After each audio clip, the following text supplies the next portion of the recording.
हमारे पास आ गया है न्यू स्टॉक, जिसमें आज हम पहला पार्सल खोलेंगे और देखेंगे उसमें क्या है। डिजाइनर साड़ीज जो ब्राइडल कलेक्शंस में आ चुके हैं, आप ये देख सकते हो कितना ब्यूटीफुल है, जिसके ब्लाउज भी रेडी है the all over heavy work के साथ में। एंड इसमें अलग अलग वेराइटीज आई है गाइस, तो जल्दी से विजिट कीजिए बावरी स्टोर पे।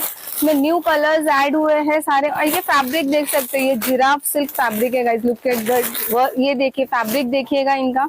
एंड द वर्क इज सब हैंडवर्क है टोटल। देखिए अलग अलग कलर्स आए हैं। ये देखिए इसका ब्लाउज फुल हैवी है। मैं आपको एक साड़ी ओपन करके दिखाती हूँ। ये देखिए ब्लाउज पूरी तरह से ऑल ओवर हैवी है। और ये साड़ी का तो क्या ही बात करेंगे। ये देखिए पूरी साड़ी हैवी लुक में आने वाली है।